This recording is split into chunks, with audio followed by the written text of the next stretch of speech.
ਵਾਹਿਗੁਰੂ ਜੀ ਕਾ ਖਾਲਸਾ ਵਾਹਿਗੁਰੂ ਜੀ ਕੀ ਫਤਿਹ।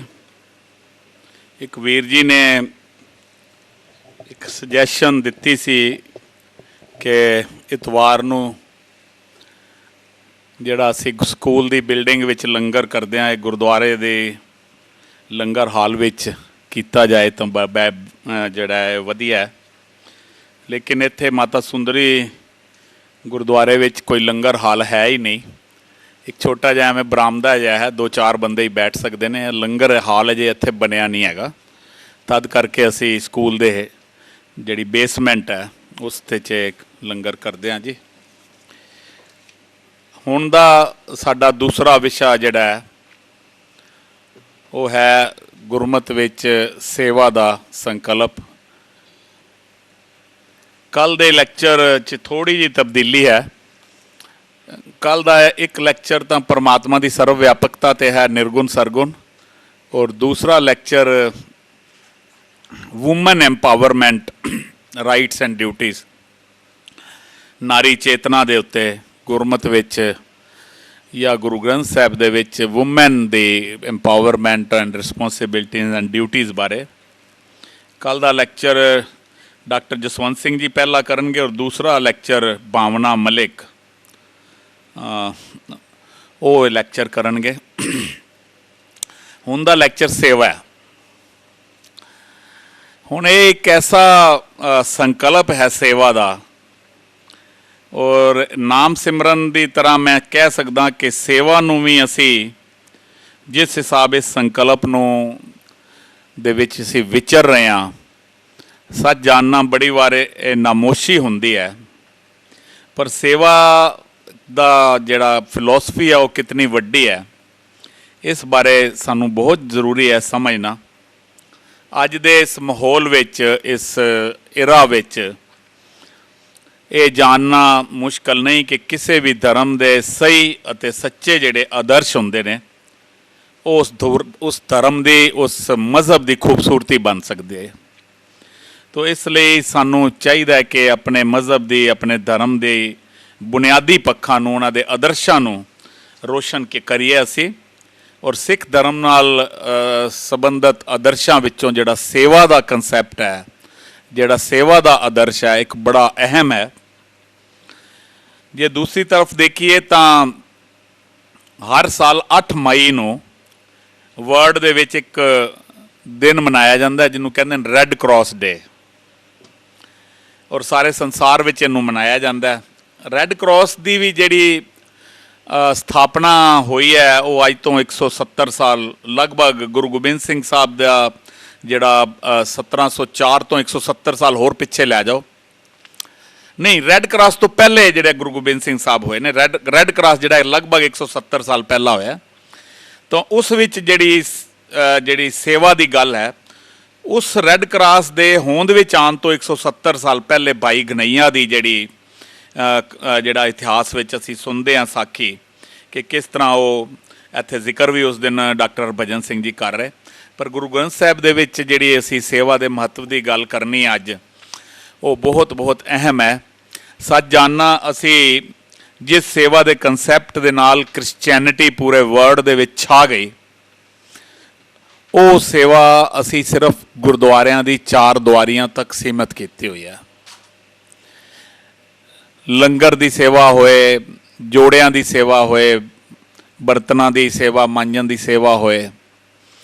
ਲੇਕਿਨ ਸੋਚਣ ਔਰ ਸਮਝਣ ਦੀ ਗੱਲ ਇਹ ਹੈ ਕਿ ਇਹ ਜਿਹੜੀਆਂ ਸੇਵਾਵਾਂ ਨੇ, ਲੰਗਰ ਦੀ ਹੋ ਗਈ, ਜੋੜਿਆਂ ਦੀ ਹੋ ਗਈ, ਜਾਂ ਬਰਤਨਾਂ ਦੀ ਹੋ ਗਈ, ਸਫਾਈ ਦੀ ਹੋ ਗਈ, ਇਹ ਹੁਣ ਗੁਰਦੁਆਰਾ ਦੇ ਪ੍ਰਬੰਧ ਦਾ ਇੱਕ ਹਿੱਸਾ ਬਣੀ ਹੈ। ਇਹ ਹੁਣ ਪ੍ਰਬੰਧ ਦਾ ਹਿੱਸਾ ਬਣ ਚੁੱਕਿਆ ਹੈ। ਅਤੇ ਅੱਜ ਦੀ ਇਸ 21ਵੀਂ ਸੈਂਚਰੀ ਦੇ ਵਿੱਚ ਫਿਰ ਸਾਨੂੰ ਜਿਹੜਾ ਸੇਵਾ ਦਾ ਕੰਸੈਪਟ ਹੈ ਉਸ ਨੂੰ ਸਮਝਣਾ ਬੜਾ ਜ਼ਰੂਰੀ ਹੈ। ਸਾਨੂੰ ਗੁਰਦੁਆਰਿਆਂ ਦੀ 4 ਦੀਵਾਰੀ ਤੋਂ ਬਾਹਰ ਜਿਹੜੀ ਸੇਵਾ ਲਿਜਾਣ ਦੀ ਬੜੀ ਜ਼ਰੂਰਤ ਹੈ। ਅੱਜ ਅਸੀਂ ਮੇਰਾ ਖਿਆਲ ਦਿੱਲੀ 'ਚ ਹਜ਼ਾਰਾਂ ਜੱਥੇ ਬਣੇ ਹੋਏ ਨੇ, ਸੇਵਾ ਦੇ ਅਲੱਗ ਬਣੇ ਹੋਏ ਨੇ। ਔਰ ਮੈਂ ਮਾਫੀ ਚਾਹੁੰਦਾ, ਮੈਂ ਇੱਥੇ ਬਹੁਤੀਆਂ ਗੱਲਾਂ ਇਸ ਬਾਰੇ ਕਰਨੀਆਂ ਨਹੀਂ, ਲੇਕਿਨ ਸੀਸਗੰਜ ਸਾਹਿਬ ਜਾਂ ਬੰਗਲਾ ਸਾਹਿਬ, ਮੈਂ ਬਹੁਤ ਵਾਰ ਉਹਨਾਂ ਦੇ ਆਪਸ ਦੇ ਵਿੱਚ ਸੇਵਾ ਦੇ ਨਾਂ ਦੇ ਉੱਤੇ ਆਪਸ ਵਿੱਚ ਝਗੜੇ ਕਰਦੇ ਦੇਖਿਆ। ਝਗੜੇ ਕੀ, ਬੜੇ ਵੱਡੇ ਫਸਾਦ ਤੱਕ ਹੁੰਦੇ ਦੇਖੇ ਨੇ। ਅਸੀਂ ਲੱਗਦਾ ਇਹ ਹੈ ਕਿ ਸੇਵਾ ਦੇ ਕੰਸੈਪਟ ਨੂੰ ਜਾਂ ਸੇਵਾ ਦੀ ਜਿਹੜੀ ਭਾਵਨਾ ਨੂੰ ਅਸੀਂ ਸਮਝ ਨਹੀਂ ਪਾ ਰਹੇ ਜਾਂ ਆਪਣੇ ਬੱਚਿਆਂ ਨੂੰ ਸਮਝਾ ਨਹੀਂ ਪਾ ਰਹੇ। ਤਾਂ ਸੇਵਾ ਦੇ ਇਸ ਵਿਸ਼ੇ ਨੂੰ ਅਸੀਂ ਸਿਰਫ ਇਸ ਲਈ ਇੱਥੇ ਰੱਖਿਆ ਕਿ ਗੁਰੂ ਗ੍ਰੰਥ ਸਾਹਿਬ ਵਿੱਚ ਜਾਂ ਗੁਰਮਤਿ ਵਿੱਚ ਸੇਵਾ ਸਾਨੂੰ ਕੀ ਰਾਹ ਦਿਖਾ ਰਹੀ ਹੈ ਔਰ ਅਸੀਂ ਕੀ ਕਰ ਰਹੇ ਹਾਂ। ਮੈਂ ਡਾਕਟਰ ਸਾਹਿਬ ਨੂੰ ਬੇਨਤੀ ਕਰਾਂਗਾ ਕਿ ਹਾਂਜੀ, ਵਾਹਿਗੁਰੂ ਜੀ ਕਾ ਖਾਲਸਾ, ਵਾਹਿਗੁਰੂ ਜੀ ਕੀ ਫਤਿਹ। ਮੈਂ ਸ਼ੁਰੂ ਕਰਨ ਤੋਂ ਪਹਿਲਾਂ ਵੀਰ ਜੀ ਨੇ ਮੈਨੂੰ ਕਿਹਾ, ਇੱਕ ਸਵਾਲ ਪੁੱਛਿਆ ਤੇ ਬੜਾ ਵਧੀਆ, I thought it was maybe relevant to all of us. ਨਾਮ ਬਾਰੇ ਆਪਾਂ ਗੱਲ ਕਰ ਰਹੇ ਸਾਂ ਤਾਂ ਇਹ ਕਹਿਣ ਲੱਗੇ ਕਿ ਬਈ ਕੀ ਪਾਠ ਕਰਨਾ, ਕੀਰਤਨ ਸੁਣਨਾ ਆਦਿਕ ਇਹ ਵੀ ਨਾਮ ਦਾ ਹਿੱਸਾ ਹੈ, ਨਾਮ ਹੈ। So what do you think, yes or no? ਸੋ ਅਸਲ ਵਿੱਚ ਗੱਲ ਇਹ ਹੈ ਕਿ ਅਸੀਂ ਨਾ ਇਹਦੇ ਪਿੱਛੇ ਵੀ ਸਾਈਕੋਲੋਜੀਕਲੀ ਹੈ ਵੀ ਅਸੀਂ ਸਾਰੇ ਹੀ most of us self centered ਲੋਕ ਹਾਂ। ਸੋ ਸੈਲਫ ਸੈਂਟਰਡ ਵਿੱਚ ਕੀ, ਸੈਂਟਰਡਨੈਸ ਵਿੱਚ ਕੀ ਹੁੰਦਾ ਕਿ ਬੰਦਾ ਨਾ ਹਰ ਚੀਜ਼ ਨੂੰ ਐਕਸਕਲੂਸਿਵ ਕਰਨਾ ਚਾਹੁੰਦਾ ਹੈ। ਇੱਕ ਇੰਗਲਿਸ਼ ਦਾ ਵਰਡ ਹੈ ਐਕਸਕਲੂਸਿਵ, ਅਤੇ ਇਹਦਾ ਆਪੋਜ਼ਿਟ ਹੈਗਾ ਆਲ ਇਨਕਲੂਸਿਵ। ਗੁਰਬਾਣੀ ਜਿਹੜੀ ਹੈ ਨਾ, ਗੁਰਬਾਣੀ ਦੀ ਹਰ ਚੀਜ਼, ਹਰ ਕਨਸੈਪਟ ਆਲ ਇਨਕਲੂਸਿਵ ਹੈ। ਜਦ ਕਿ ਅਸੀਂ ਜਦੋਂ ਗੱਲ ਕਰਦੇ ਹਾਂ ਅਸੀਂ ਉਹਨੂੰ ਐਕਸਕਲੂਸਿਵ ਕਰ ਲੈਣਾ ਚਾਹੁੰਦੇ, ਅਸੀਂ ਇਹ ਕਹਿਣਾ ਚਾਹੁੰਦੇ ਹਾਂ ਕਿ ਨਹੀਂ, ਨਾਮ ਬਸ ਇਹੋ ਹੀ ਹੈ। ਜਦ ਕਿ ਬਾਣੀ ਇਹ ਨਹੀਂ ਕਹਿੰਦੀ, ਬਾਣੀ ਕਹਿੰਦੀ ਹੈ ਹਾਂ ਇਹ ਵੀ ਨਾਮ ਹੈ। ਸੋ ਦੈਟ ਮੀਨਸ ਕਿ ਹਾਂ ਪਾਠ ਕਰਨਾ, ਕੀਰਤਨ ਸੁਣਨਾ, ਸੰਗਤ ਕਰਨਾ, ਈਵਨ ਕੋਈ ਹੋਰ ਗੁਰਬਾਣੀ ਨਾਲ ਰਿਲੇਟਡ ਜਾਂ ਅਦਰਵਾਈਜ਼ ਵੀ ਚੰਗੀ ਬੁੱਕ ਪੜ੍ਹਨਾ, ਕਿਤਾਬ ਪੜ੍ਹਨੀ ਜਿੱਥੋਂ ਕੋਈ ਅੰਡਰਸਟੈਂਡਿੰਗ ਗੇਨ ਕਰ ਰਹੇ ਹਾਂ, all this is comprehensively part of that ਨਾਮ, ਜਿਹਦੇ ਵਿੱਚੋਂ ਵੀ you are trying to build your life better, helping to build life of people better, ਇਹ ਉਸ ਨਾਮ ਦਾ ਹਿੱਸਾ ਹੈ, ਪਾਰਟ ਆਫ ਨਾਮ ਹੈ। ਕੋਈ ਵੀ ਚੀਜ਼, ਖਾਸ ਕਰਕੇ ਅੱਜ ਕੱਲ੍ਹ ਦੇ ਨੌਜਵਾਨ ਬੱਚੇ ਨੇ ਉਹਨਾਂ ਵਾਸਤੇ you can see there studies. What do you think ਕਿ ਬੱਚਿਆਂ ਦੀ ਸਟੱਡੀਜ਼ ਜਿਹੜੀ ਐਜੂਕੇਸ਼ਨ ਹੈ ਉਸ ਨਾਮ ਦਾ ਹਿੱਸਾ ਹੋ ਸਕਦੀ ਹੈ ਕਿ ਨਹੀਂ? ਸਾਡੇ ਲਈ ਸ਼ਾਇਦ ਅਸੀਂ ਕਹਾਂ ਨਹੀਂ ਜੀ, ਨਹੀਂ ਇਹ ਨਹੀਂ ਹੋ ਸਕਦਾ, ਪਰ ਤੁਸੀਂ ਵੇਖੋਗੇ ਵੀ ਉਹ ਕਿੰਨੀ ਮੀਨਿੰਗਫੁਲ ਹੈ। ਉਸਨੇ ਉਸ ਗੁੱਡ ਐਜੂਕੇਸ਼ਨ ਨੇ may be good foundation of life ਬਣਨਾ, ਤੁਹਾਡੇ ਕਰੀਅਰ ਦੀ ਫਾਊਂਡੇਸ਼ਨ ਬਣਨੀ ਹੈ। ਉਹਨੇ ਗੁੱਡ ਜੌਬਸ ਤੁਹਾਨੂੰ ਦੇਣੇ ਨੇ ਜਿਹਦੇ ਵਿੱਚੋਂ ਲਾਈਫ ਦੀ ਸੈਟਿਸਫੈਕਸ਼ਨ ਨਿਕਲਣੀ ਹੈ। ਸੋ ਨਾਮ ਬਹੁਤ ਬਰੋਡਰ ਸੈਂਸ ਵਿੱਚ ਗੁਰੂ ਸਾਹਿਬ ਨੇ ਯੂਜ਼ ਕੀਤਾ ਹੋਇਆ, ਵਰਤਿਆ। ਉੱਥੇ ਕਥਾ ਸੁਣਨੀ, ਕੀਰਤਨ ਸੁਣਨਾ, ਬਾਣੀ ਪੜ੍ਹਨੀ, ਨਾਮ ਦੀ ਵਿਚਾਰ ਕਰਨੀ, ਇਹ ਕੋਰਸਿਸ ਬਾਰੇ ਕਰਨਾ, ਪੜ੍ਹਨਾ, ਸੁਣਨਾ, ਲੈਕਚਰ ਸੁਣਨੇ, ਇਹ ਸਾਰਾ ਹੀ ਕਿਤੇ ਨਾ ਕਿਤੇ ਜਾ ਕੇ ਨਾਮ ਦਾ ਹਿੱਸਾ, ਪਾਰਟ ਆਫ ਨਾਮ ਹੈ। ਕਿਉਂਕਿ ਇਹ ਤੋਂ ਸਾਨੂੰ ਵੈਲਿਊ ਜਿਹੜੀ ਆ ਉਹਦੀ ਸਮਝ ਹੀ ਨਹੀਂ ਆ ਰਹੀ, ਉਹ ਵੈਲਿਊ ਸਾਨੂੰ ਅਸੀਂ ਗੇਨ ਕਰ ਰਹੇ ਹਾਂ ਲਾਈਫ ਦੇ ਵਿੱਚ। ਨਾਓ ਲੈਟ ਅਸ ਮੂਵ ਟੂਵਰਡ ਸੇਵਾ। ਜਿਵੇਂ ਵੀਰ ਜੀ ਨੇ ਕਿਹਾ, ਚੇਅਰਮੈਨ ਸਾਹਿਬ ਨੇ, ਬਿਲਕੁਲ ਸੱਚ ਹੈ। ਜਿਵੇਂ ਅਸੀਂ ਨਾਮ ਨਾਲ ਕੀਤਾ ਹੈ, ਨਾਮ ਦੀ ਜਿੰਨੀ ਕੁ ਸਮਝ ਹੈ ਉਹੋ ਹੀ ਹਾਲ ਅਸੀਂ ਸੇਵਾ ਦਾ ਵੀ ਸਾਡਾ ਉੱਦਾਂ ਹੀ। ਅਸੀਂ ਸੇਵਾ ਨੂੰ ਵੀ ਬੜਾ ਐਕਸਕਲੂਸਿਵ ਕਰ ਲਿਆ। ਸਾਡੇ ਲਈ ਸਿਰਫ ਗੁਰਦੁਆਰੇ ਦੇ ਅੰਦਰ ਕੀਤੀ ਹੋਈ ਸੇਵਾ ਹੀ ਸੇਵਾ ਹੈ, ਅਤੇ ਉਹਦੇ ਵਿੱਚ ਵੀ ਆਪਾਂ ਸਾਰੇ ਜਾਣਦੇ ਹਾਂ ਥੋੜ੍ਹੇ ਕੁ ਜਿਹੜੇ ਅਸੀਂ ਕੰਮ ਨੇ, ਵੀ ਲੰਗਰ ਦੀ ਸੇਵਾ, ਭਾਂਡਿਆਂ ਦੀ ਸੇਵਾ, ਸਫਾਈ ਦੀ ਸੇਵਾ, ਮੇ ਬੀ ਥੋੜ੍ਹਾ ਜਿਹਾ ਹੋਰ, ਦੈਟਸ ਆਲ, ਵੀ ਇਹੀ ਸੇਵਾ ਹੈ ਬਸ। ਗੁਰਪੁਰਬਾਂ ਉੱਪਰ ਅਸੀਂ ਜਿਵੇਂ ਹੁਣ ਗੁਰੂ ਅਰਜਨ ਸਾਹਿਬ ਦਾ ਸ਼ਹੀਦੀ ਗੁਰਪੁਰਬ ਮਨਾਉਣਾ ਹੈ, ਛਬੀਲ ਲੱਗਣੀ ਹੈ, ਲਗਾਉਣੀ ਹੈ, ਤੁਸੀਂ ਥੋੜ੍ਹਾ ਜਿਹਾ ਵੀ ਜਰਾ ਧਿਆਨ ਨਾਲ ਵੇਖੋਗੇ, ਕਈ ਵਾਰ ਲਾਗੇ ਲੱਗੇ ਹੋਏ ਨੇ ਕਾਊਂਟਰਸ। ਇੱਥੋਂ ਕਿਸੇ ਨੇ ਪਾਣੀ ਪੀ ਕੇ ਅਜੇ ਥੋੜ੍ਹਾ ਜਿਹਾ ਅੱਗੇ ਗਏ ਨੇ, ਅੱਗੇ ਆ ਗਏ, ਉਹ ਜ਼ਬਰਦਸਤੀ ਤੁਹਾਨੂੰ ਕਹਿਣਗੇ ਰੋਕ ਕੇ ਕਿ ਨਹੀਂ ਜੀ ਇਹਦੇ ਪੀਣਾ ਹੀ ਪੈਣਾ। ਥੋੜ੍ਹਾ ਜਿਹਾ ਸੋਚਣ ਦੀ ਲੋੜ ਹੈ ਸਾਨੂੰ ਸਾਰਿਆਂ ਨੂੰ, ਵਾਟ ਆਰ ਵੀ ਡੂਇੰਗ। ਅਤੇ ਆਪਾਂ ਕਿੰਨੇ ਸਾਲਾਂ ਤੋਂ ਗੁਰੂ ਅਰਜਨ ਸਾਹਿਬ ਦਾ ਸ਼ਹੀਦੀ ਗੁਰਪੁਰਬ ਸਾਰੀ ਕੌਮ ਮਨਾ ਰਹੀ, ਸਿੱਖ ਸੰਗਤਾਂ ਮਨਾ ਰਹੀਆਂ ਨੇ, ਛਬੀਲਾਂ ਲਾ ਰਹੇ ਹਾਂ, ਪਰ ਆਪਣੇ ਨੇਬਰ ਨੂੰ ਜਿਹੜਾ ਨੌਨ ਸਿੱਖ ਹੋਵੇ ਉਹਨੂੰ ਪੁੱਛ ਕੇ ਦੇਖਿਓ ਵੀ ਉਹਨੂੰ ਕੀ ਗੁਰੂ ਅਰਜਨ ਸਾਹਿਬ ਦਾ ਨਾਮ ਹੀ ਜੇ ਕਿਸੇ ਨੂੰ ਪਤਾ ਹੋਵੇ, ਉਹ ਕਹਿਣਗੇ ਇਹ ਕੌਣ? ਗੁਰੂ ਅਰਜਨ ਸਾਹਿਬ ਨੇ ਕੋਈ ਸ਼ਹੀਦੀ ਦਿੱਤੀ ਸੀ? ਪੁੱਛ ਕੇ ਵੇਖਿਓ ਜਰਾ, ਵਾਈ? ਇੱਥੇ ਹੁਣ ਬੜਾ ਵੱਡਾ ਕੁਐਸਚਨ ਮਾਰਕ ਹੈ ਵੀ ਸਿੱਖ ਤੇ ਇੰਨਾ ਪੈਸਾ ਲਗਾ ਰਹੇ ਨੇ, ਇੰਨਾ ਕੁਝ ਕਰ ਰਹੇ ਨੇ ਇੱਕ ਗੁਰਪੁਰਬ ਉੱਪਰ ਪਿਛਲੇ ਕਿੰਨੇ ਸਾਲਾਂ ਤੋਂ, ਅਤੇ ਉਹਦਾ ਆਊਟਪੁੱਟ ਇਹ ਹੈ ਕਿ ਇੱਕ ਨੌਨ ਸਿੱਖ ਨੂੰ ਇਹ ਵੀ ਨਹੀਂ ਪਤਾ ਵੀ ਗੁਰੂ ਅਰਜਨ ਸਾਹਿਬ ਨੇ ਕੋਈ ਕਿਸੇ ਤਰ੍ਹਾਂ ਦੀ ਕੋਈ ਸ਼ਹਾਦਤ ਦਿੱਤੀ ਹੈ। ਚੇਅਰਮੈਨ ਸਾਹਿਬ ਕਹਿੰਦੇ ਵੀ ਸਾਨੂੰ ਸਿੱਖਾਂ ਨੂੰ ਕਿਹੜਾ ਪਤਾ ਹੈ, ਐਂਡ ਦੈਟਸ ਆਲਸੋ ਟਰੂ। ਪਰਹੈਪਸ ਤੁਸੀਂ ਕਦੀ ਪੁੱਛ ਸਕਦੇ ਹੋ ਵੀ ਇੱਕ ਜਿਹੜਾ ਬੱਚਿਆਂ ਨੂੰ ਪੁੱਛ ਲਓ ਜਾਂ ਦੂਜਿਆਂ ਨੂੰ ਵੀ ਇਹ ਗੁਰਪੁਰਬ ਮਨਾ ਰਹੇ ਨੇ ਗੁਰੂ ਅਰਜਨ ਸਾਹਿਬ ਦਾ ਛਬੀਲ ਵਾਲੇ ਦਿਨ ਨਾ, ਵੀ ਕਿਹੜਾ ਗੁਰਪੁਰਬ ਹੈ? ਤੁਸੀਂ ਵੇਖੋਗੇ ਬਹੁਤ ਸਾਰਿਆਂ ਦਾ ਜਵਾਬ ਹੋਏਗਾ ਵੀ ਗੁਰੂ ਨਾਨਕ ਸਾਹਿਬ ਦਾ ਹੋਣਾ ਹੈ ਜਾਂ ਕਿਸੇ ਹੋਰ ਗੁਰੂ ਦਾ ਹੋਣਾ ਹੈ। ਸੋ ਇੱਥੇ ਬੜਾ ਵੱਡਾ ਕੁਐਸਚਨ ਮਾਰਕ ਹੈ ਵੀ ਕਿਹੋ ਜਿਹੀ ਸੇਵਾ ਅਸੀਂ ਕਰ ਰਹੇ ਹਾਂ, ਕੀ ਹੋ ਰਿਹਾ ਹੈ। ਦੂਜੇ ਲਫ਼ਜ਼ਾਂ ਵਿੱਚ ਨਾਮ ਅਤੇ ਸੇਵਾ ਨੂੰ ਜੇ ਆਪਸ ਜੋੜ ਕੇ ਦੇਖਣਾ ਹੋਵੇ ਤਾਂ ਮੈਂ ਸਮਝਾਂਗਾ ਨਾਮ ਜਿਵੇਂ ਸਾਡੇ ਅੰਦਰ ਦਾ ਐਥੀਕਲ ਕਲਚਰ ਸੀ ਨਾ, ਇਹ ਸੇਵਾ ਉਹਦਾ ਬਾਹਰਲਾ ਐਥੀਕਲ ਕਲਚਰ ਹੈ। ਜਿਵੇਂ ਪੰਕਤੀਆਂ ਆਉਂਦੀ ਨਾ, ਆਪ ਜਪੈ ਅਵਰਹ ਨਾਮ ਜਪਾਵੇ। ਸੋ ਨਾਮ ਜਪਾਉਣਾ ਦੂਜਿਆਂ ਨੂੰ, ਪਰ ਸਿੱਖੀ ਉਸ ਤੋਂ ਵੀ ਥੋੜ੍ਹਾ ਜਿਹਾ ਅੱਗੇ ਚੱਲਦੀ ਹੈ। ਉਹ ਕਹਿੰਦੀ ਕਿ ਨਿਰਾ ਨਾਮ ਹੀ ਨਹੀਂ ਜਪਾਉਣਾ, ਜੇ ਕਿਸੇ ਨੂੰ ਭੁੱਖ ਲੱਗੀ ਹੈ ਤੇ ਉਹਨੂੰ ਉੱਥੇ ਫੂਡ ਪ੍ਰੋਵਾਈਡ ਕਰਨਾ ਹੈ। ਜੇ ਕਿਸੇ ਨੂੰ ਪਿਆਸ ਲੱਗੀ ਹੈ ਉਹਨੂੰ ਪਾਣੀ ਦੇਣਾ, ਇਹ ਵੀ ਉਸ ਨਾਮ ਦਾ ਹਿੱਸਾ, ਨਾਮ ਜਪਾਉਣ ਦਾ ਹਿੱਸਾ। ਸੋ ਉਸ ਪੱਖ ਤੋਂ ਇਹ ਸੇਵਾ ਦਾ ਬੜਾ ਬਰੋਡਰ, ਸੇਵਾ ਵਿੱਚ ਵੀ ਬੜਾ ਕੰਪਰੀਹੈਂਸਿਵ ਫਾਰਮ ਵਿੱਚ ਅਸੀਂ ਗੱਲ ਕਰਾਂਗੇ ਵੀ ਸੇਵਾ ਨੂੰ ਵੀ ਜੇ ਅਸੀਂ ਸਮਝ ਲਿਆ ਨਾ, ਜਿਵੇਂ ਸੱਚੀ ਮੁੱਚੀ। ਮੈਂ ਹੋਰ ਇਸ ਤੋਂ ਪਹਿਲਾਂ ਗੱਲ ਸ਼ੁਰੂ ਕਰਾਂ, ਮੈਨੂੰ ਅੱਜ ਤੋਂ ਕਈ ਸਾਲ ਪਹਿਲਾਂ ਇੱਕ ਕ੍ਰਿਸਚੀਅਨ ਵਿਦਵਾਨ ਨੇ ਗੱਲ ਕੀਤੀ, ਅਤੇ ਇਸ ਤਰ੍ਹਾਂ ਗੱਲ ਹੋ ਰਹੀ ਸੀ ਵੀ ਸਿੱਖ ਵੈਲਿਊਜ਼ ਐਂਡ ਕਨਸੈਪਟਸ ਦੀ। ਅਤੇ ਉਹ ਕਹਿਣ ਲੱਗੇ, ਐਂਡ ਆਈ ਵਾਸ ਸ਼ੌਕ, ਉਹ ਕਹਿਣ ਲੱਗੇ ਕਿ ਅਸੀਂ ਵੇਖ ਰਹੇ ਹਾਂ ਉਹਨਾਂ ਨੇ ਮੈਨੂੰ ਕੁਐਸਚਨ ਕੀਤਾ ਕਿ ਤੁਹਾਨੂੰ ਪਤਾ ਵੀ ਸਿੱਖੀ ਜਿਹੜੀ ਇਹ ਬਹੁਤੀ ਕਿਉਂ ਨਹੀਂ ਫੈਲੀ ਲੋਕਾਂ ਦੇ ਵਿੱਚ। ਮੈਂ ਕਿਹਾ ਜੀ ਅਸੀਂ ਤਾਂ ਥੋੜ੍ਹਾ ਬਹੁਤ ਜਾਣਦੇ ਹੀ ਹਾਂ, ਪਰ ਮੇ ਵੀ ਤੁਸੀਂ ਦੱਸੋਗੇ ਜੇ ਜ਼ਿਆਦਾ ਸਮਝ ਆਊ। ਉਹ ਕਹਿਣ ਲੱਗੇ ਕਿ ਮੈਂ ਇਸ ਗੱਲ ਤੋਂ ਬਹੁਤ ਸਹਿਮਤ ਹਾਂ, ਐਗਰੀ ਕਰਦਾ ਕਿ ਤੁਹਾਡੀ ਬਾਣੀ, ਤੁਹਾਡਾ ਸਕ੍ਰਿਪਚਰਸ, ਗੁਰੂ ਗ੍ਰੰਥ ਸਾਹਿਬ, ਉਹਦੇ ਪੈਰਲਲ ਕੋਈ ਚੀਜ਼ ਨਹੀਂ ਹੈਗੀ। That's wonderful. ਪਰ ਆਉਂਦਾ ਵੀ ਓਨਲੀ ਇਫ, ਜੇ ਤੁਹਾਡੇ ਲੋਕਾਂ ਦੇ ਵਿੱਚ ਕਿਤੇ ਸੇਵਾ ਦਾ ਕਨਸੈਪਟ ਹੁੰਦਾ ਨਾ, ਤੇ ਤੁਸੀਂ ਸਾਰੀ ਦੁਨੀਆ 'ਤੇ ਛਾ ਸਕਦੇ ਸੀ। And I was so shock, ਮੈਂ ਵਾਟ ਆਰ ਯੂ ਟਾਕਿੰਗ, ਵੀ ਯੂ ਮੀਨ ਵੀ ਸਾਡੇ ਸੇਵਾ ਦਾ ਕੋਈ ਕਨਸੈਪਟ ਨਹੀਂ ਆਉਂਦਾ? ਹਾਂ, ਬਿਲਕੁਲ ਨਹੀਂ। ਹੁਣ ਇਹ ਸਵਾਲ ਜੇ ਤੁਹਾਨੂੰ ਹੋਇਆ ਹੋਵੇ ਤਾਂ ਤੁਸੀਂ ਕੀ ਸੋਚੋਗੇ ਉੱਥੇ? ਅਸੀਂ ਇਹਦੇ ਕਈ ਜਵਾਬ ਦਾਂਗੇ ਜੀ, ਨਹੀਂ ਨਹੀਂ ਨਹੀਂ, ਤੁਸੀਂ ਸਾਡੇ ਗੁਰਦੁਆਰੇ ਆ ਕੇ ਵੇਖੋ, ਤੁਸੀਂ ਐਂ ਵੇਖੋ, ਉਹ ਕਰੋ।